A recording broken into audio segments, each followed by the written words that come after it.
ଶ୍ରୀମନ୍ଦିର ଓ ଗୁଣ୍ଡିଚା ମନ୍ଦିର ମଝିରେ ଥିଲା ନଈ। ନଈର ନାଁ ଥିଲା ମାଳିନୀ। ରଥଯାତ୍ରା ବେଳେ ତିଆରି ହେଉଥିଲା 6ଟି ରଥ। ମାଳିନୀ ନଈର ଏପାଖେ 3 ଓ ସେପାଖେ ରହୁଥିଲା 3ଟି ରଥ। ଶ୍ରୀଗୁଣ୍ଡିଚା ପରେ କେବେ କେବେ ଆସୁଥିଲା ପ୍ରଳୟଙ୍କରୀ ବନ୍ୟା। ହେଲେ କେମିତି ବଡ଼ ଦେଉଳକୁ ଫେରୁଥିଲେ ଶ୍ରୀଜୀଉ? ମାଉସୀ ଘରେ କେବେ କେବେ ମାସ ମାସ ଧରି ରହିଯାଉଥିଲେ କି ମହାପ୍ରଭୁ? ଆଉ କୁଆଡ଼େ ଗଲା ସେହି ଗର୍ଜନ କରୁଥିବା ମାଳିନୀ ନଈ? କ'ଣ ଇତିହାସର ପୃଷ୍ଠାରୁ ସବୁଦିନ ପାଇଁ ହଜିଗଲା ସେ? ଜୟ ଜଗନ୍ନାଥ। ଶ୍ରୀ ଜଗନ୍ନାଥ ହେଉଛନ୍ତି ଦାରୁ ବ୍ରହ୍ମ, କାଳିଆ ଶାନ୍ତ, ଆମ ଜୀବନର ତ୍ରାଣକର୍ତ୍ତା ଓ ମୁକ୍ତିଦାତା। ସେ ହେଉଛନ୍ତି ସ୍ରଷ୍ଟା, ସୃଷ୍ଟି, ଦ୍ରଷ୍ଟା ଓ ଦୃଷ୍ଟି।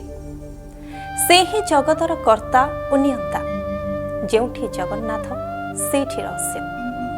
କାହାଣୀ ଓ କିମ୍ବଦନ୍ତୀର ମହାନାୟକଙ୍କ ଅଲୌକିକ ଲୀଳାକୁ ନେଇ କାହାଣୀ କହୁଥିଲେ ସରିବନି। ମହାପ୍ରଭୁଙ୍କୁ କେନ୍ଦ୍ର କରି ଏମିତି କିଛି ଲୋକକଥା, କିମ୍ବଦନ୍ତୀ, ଭାବ ଓ ଭକ୍ତିର କାହାଣୀକୁ ନେଇ ଆମେ ପ୍ରସ୍ତୁତ କରିଛୁ ପ୍ରମେୟ ଡିଜିଟାଲର ସ୍ୱତନ୍ତ୍ର ସିରିଜ କାଳିଆ ସାନ୍ତେ।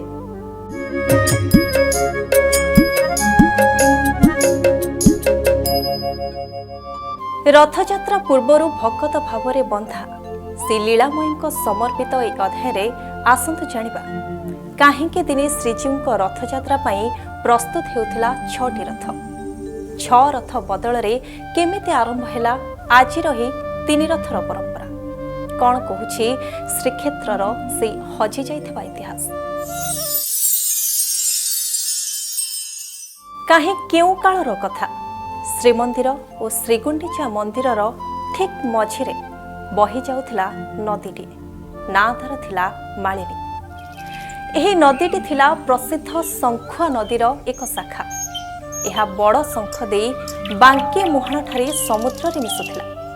ରାଜା ଇନ୍ଦ୍ରଦ୍ୟୁମ୍ନଙ୍କ ସମୟରେ ବିଧି ବିଧାନରେ ଅନୁଷ୍ଠିତ ହେଉଥିଲା ଲୀଳାମୟଙ୍କ ରଥଯାତ୍ରା।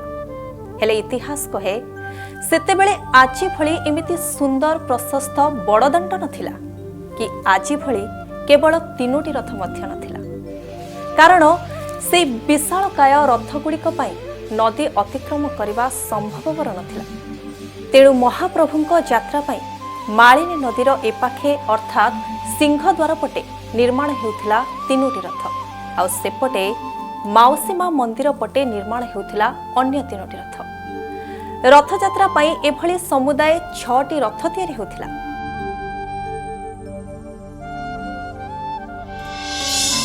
ଆଷାଢ଼ ଶୁକ୍ଳ ଦ୍ୱିତୀୟାରେ ବିଶ୍ୱ ନିୟନ୍ତଙ୍କ ସେହି ବିଶ୍ୱ ପ୍ରସିଦ୍ଧ ରଥଯାତ୍ରା, ମଙ୍ଗଳ ଆଳତୀ, ଅବକାଶ, ରଥ ପ୍ରତିଷ୍ଠା ଓ ଛେରା ପହଁରା ପରେ ଭାଇ ଭଉଣୀକୁ ଧରି ଶ୍ରୀ ଜଗନ୍ନାଥ ମାଉସୀ ଘର ଅଭିମୁଖେ ବାହାରନ୍ତି। ସିଂହଦ୍ୱାରରୁ ବାହାରୁଥିବା 3 ରଥ ହରିବୋଲ ହୁଳହୁଳି ମଧ୍ୟରେ ଆସି ପହଞ୍ଚୁଥିଲା ବଳଗଣ୍ଡି ପର୍ଯ୍ୟନ୍ତ। ଆଉ ବାକି 3ଟି ରଥ ମାଳିନୀ ନଦୀର ଅପର ପାର୍ଶ୍ୱରେ ମହାପ୍ରଭୁଙ୍କ ଆଗମନକୁ ଅପେକ୍ଷା କରି ରହୁଥିଲେ। ମହାପ୍ରଭୁ ନଦୀ ପାର ହୋଇ ସେପାରିକୁ ଯିବା ପରେ ସେଠାରେ ଥିବା 4 ଚକିଆ ଶଗଡ଼ି ସଦୃଶ ନିର୍ମିତ ସେହି ରଥଗୁଡ଼ିକରେ ବସି ଗୁଣ୍ଡିଚା ମନ୍ଦିର ପର୍ଯ୍ୟନ୍ତ ଯାଉଥିଲେ।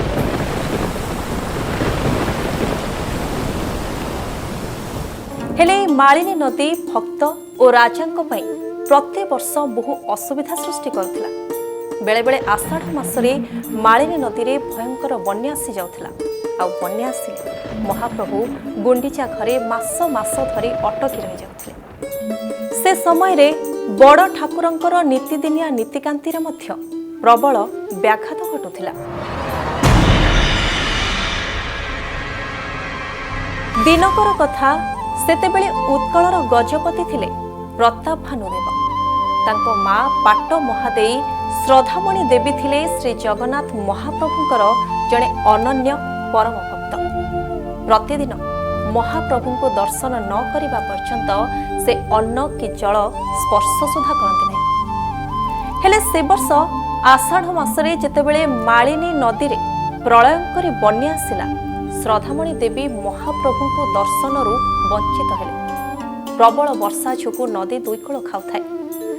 ମହାପ୍ରଭୁ ଶ୍ରୀ ଜଗନ୍ନାଥ ଗୁଣ୍ଡିଚା ଘରୁ ବଡ଼ ଦେଉଳକୁ ଫେରି ପାରୁନଥାନ୍ତି। सेपटे महाराणी श्रद्धा देवी महाप्रभु को दर्शन कर जल कि अन्न नेले नहीं। अनशन रही रही से जीवनर शेष समय रे जाई पहुंचले। समग्र साम्राज्य रे हुरी पड़गला जे महाराणी प्राणत्याग करेंगे। सेपटे कालिया शांत नदी सेपारी रे अटकी से तो भक्त भाव बंधा निज अनन्य भक्तर यही आकुलता को सही पारिलेनी सही भावग्राही जगन्नाथ। गुंडीचा घर छाड़ी से स्वप्न रे जाई पहुंची गले श्रद्धा देवी पाखरे। महाप्रभु को साक्षात सम्मुख रे दर्शन करी अश्रु विसर्जन कले श्रद्धा देवी। भगवान को पाई धन्य होईगला भक्तर जीवन और से स्वप्न रे महाप्रभु एक दिव्य उपाय बताइले। महाप्रभु कहिले राति पाहिले जिते भक्त आसिबे समस्त को कहब समुद्ररु श्रद्धारे मुठाए मुठाए बाली आनी एही मालिनी नदी रे पकाइबे। देखिबो समस्त समस्यार समाधान होइजिबो।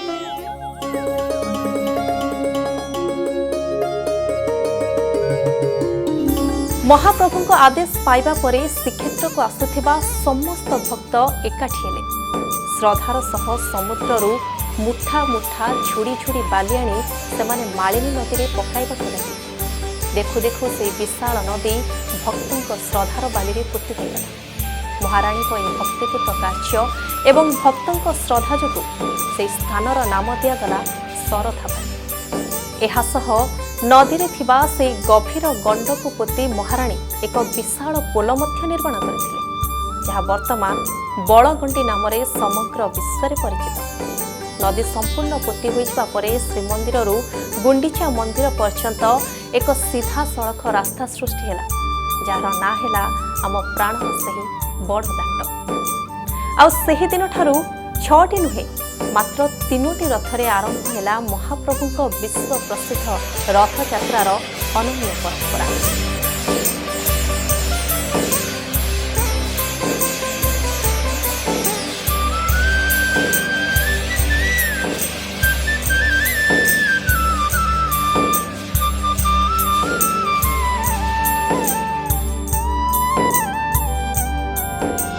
दर्शक बंधु, कालिया शांति को नहीं एमती बहु लोककथा कहानी आउ इतिहास रही, जहाँ आज भी श्रीक्षेत्र प्रतिटी धूलिकणारे जीवंत। महादेवतांकर एमती आउ एक भिन्न अलौकिक कहानी की नहीं आमे स्वतंत्र सीरीज कला शांतिर आगामी अध्याय पुणी आसबू। से पर्यंत प्रमेय डिजिटल सह जोड़ी होई रुहंतु। लाइक शेयर सब्सक्राइब करंतु। जय जगन्नाथ।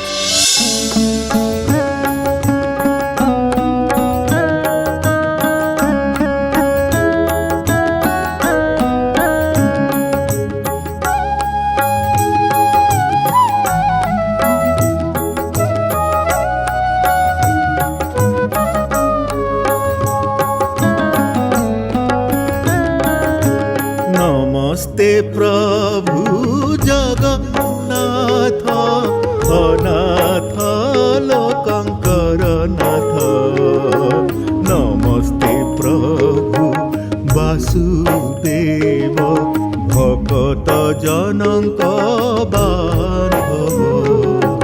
नमस्ते प्रभु जगन्नाथ।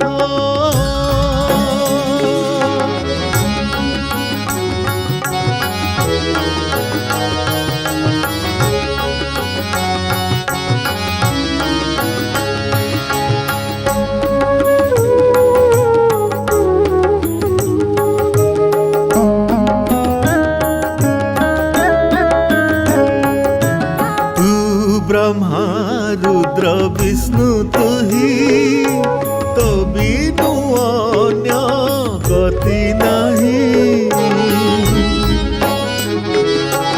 तू ब्रह्मा रुद्र विष्णु तुही, तो बिनु अन्य गति नहीं। सृष्टि तोहर खेल घर, सृष्टि तोहर खेल घर। अशेष माया तो आवर। नमस्ते प्रभु ବାସୁଦେବ ଭକତ ଜନକ ବାନ୍ଧବ।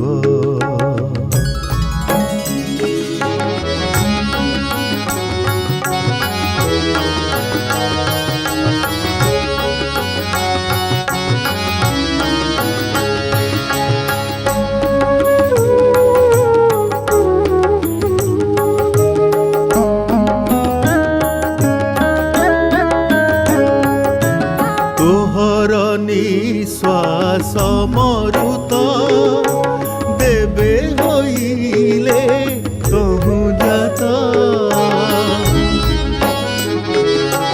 ତୋହର ନିଶ୍ୱାସ ମରୁତ ଦେବେ ହୋଇଲେ କହୁଁ ଜାତ।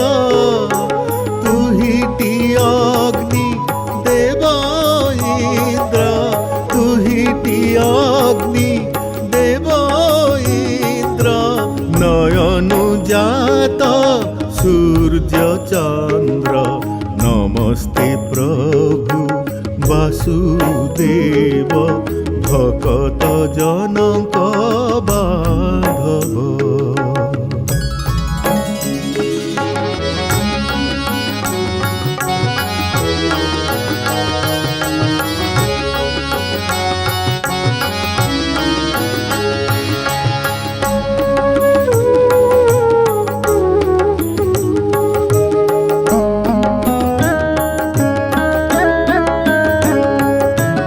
ସେହି ପ୍ରକାରେ ମୋର ମନ ତୋ ପଦେ ରହୁ ଭଗବାନ।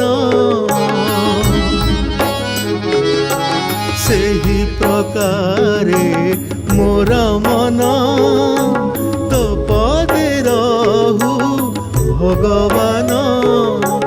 କହଇ ଜଗନ୍ନାଥ ଦାସ, କହଇ ଜଗନ୍ନାଥ ଦାସ, କମଳ ଚରଣକୁ ଆସ। ନମସ୍ତେ ପ୍ରଭୁ ବାସୁଦେବ ଭକତ ଜନକ ବାନ୍ଧବ।